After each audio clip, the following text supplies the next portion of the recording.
Salut les amis, je profite d'un séjour au petit village pour vous partager ma nouvelle passion pour les tiny houses, ces micro-maisons écologiques. Ça sera également l'occasion d'aborder la notion de minimalisme. Donc nous allons commencer la visite de la tiny house Capucine, la tiny house qui m'a été louée. Allons-y pour la visite.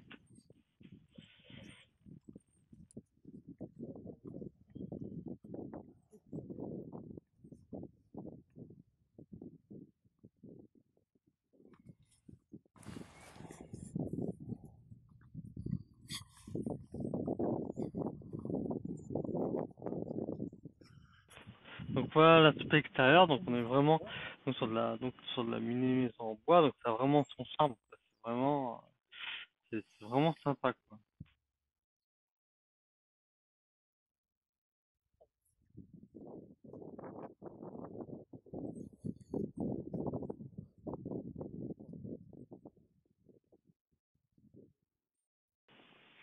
Là, nous avons l'autre côté, donc qui a aussi son charme, puisqu'avec ce look un peu moderne, cette tôle qui recouvre le bois, c'est assez sympa, quoi.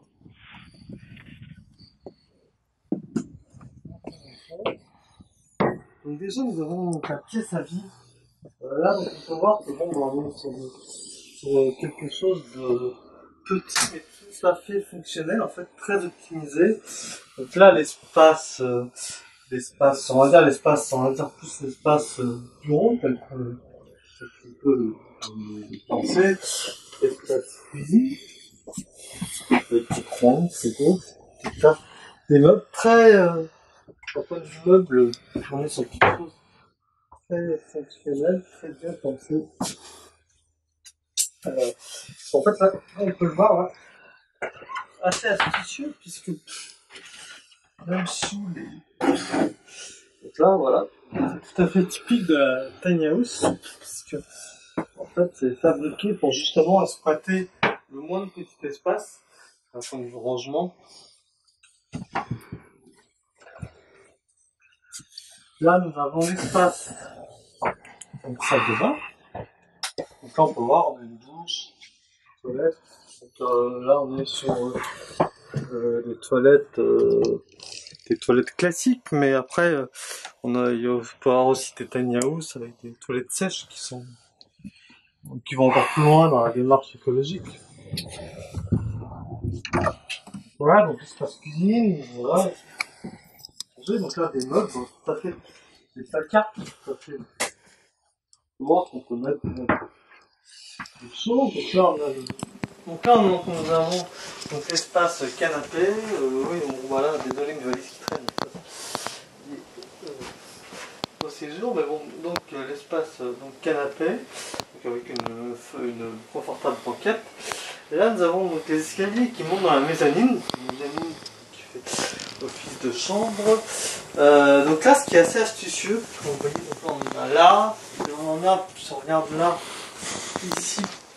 Donc là, on en a aussi là. Et là, c'est des espèces de coffre de rangement, ça c'est super astucieux. Donc qui peut éventuellement servir pour pouvoir stocker des livres ou autre chose d'ailleurs. C'est là où la tiny house est quand même assez, je trouve assez bien conçu en fait. Parce que même dans quelque chose comme un escalier, en fait, on arrive à trouver du rangement. Donc c'est vraiment ce qui est super agréable. Donc nous allons monter à l'étage juste pour voir l'espace mezzanine, et je pense que ça change.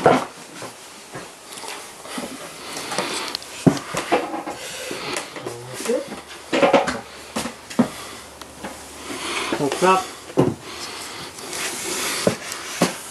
rien d'extraordinaire. Donc on a un espace de couchage, une fenêtre qui est. Donc du coup ça c'est assez bien en fait. Une fenêtre qui permet justement de pouvoir aérer et puis d'avoir une luminosité en fait. Donc c'est très lumineux une tiny house, enfin, ce qu'on pourrait penser. Et puis là nous avons un petit meuble. Donc ça c'est très bien, nous avons un petit meuble en fait, du coup qui permet de ranger du coup ses affaires, son linge, tu vois. Donc vous voyez, c'est très fonctionnel en fait. Ça peut paraître comme ça petit, mais en fait finalement c'est quelque chose de très fonctionnel, avec l'espace chambre, l'espace salle à manger, l'espace salon plus. Donc on va pouvoir regarder ensemble. Bon alors, on peut voir, c'est tout à fait bon. C'est vrai qu'on est sur des choses tout à fait fonctionnelles et qui est assez agréable au quotidien. Donc voilà. Après c'est vrai que la tiny house pour moi fait partie de l'habitat écologique par excellence, parce que dans une démarche minimaliste, on se rend bien compte que là on est dans le strict, on est dans le minimum qu'on ait besoin pour vivre. On est dans quelque chose qui est tout à fait confortable, et en fait la tiny house ça a le gros avantage de limiter du coup la possession d'objets. C'est qu'on se rend bien compte qu'on ne peut pas posséder une tonne d'objets dans ce type d'habitat, tout à fait dans le mouvement minimaliste. Voilà. Donc après, après il y a différentes sortes de tiny house. Là on est sur une tiny house de location, mais il faut savoir que qui a été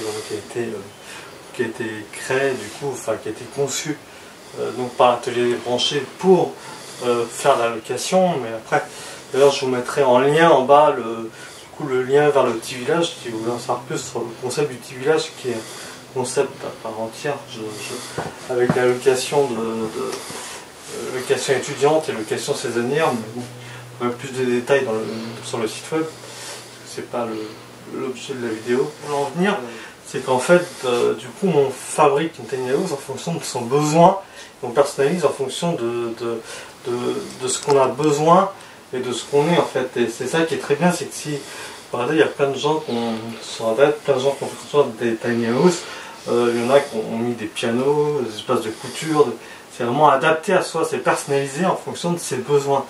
Et donc du coup c'est ça qui est super, c'est que dans un petit espace on peut avoir tout ce qu'on a besoin pour vivre au quotidien. Donc c'est vraiment l'habitat écologique par excellence.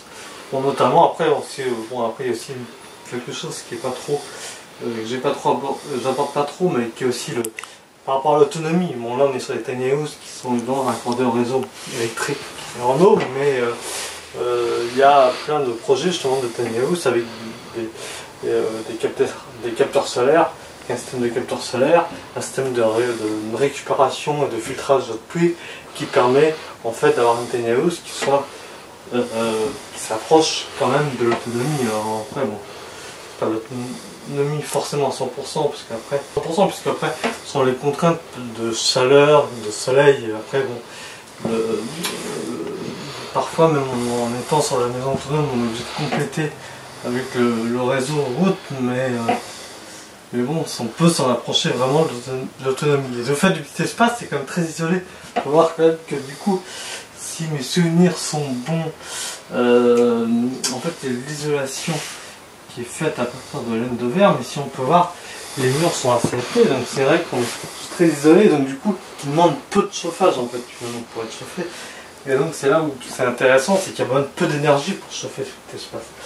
C'est là où ça contribue aussi à un habitat écologique, quoi.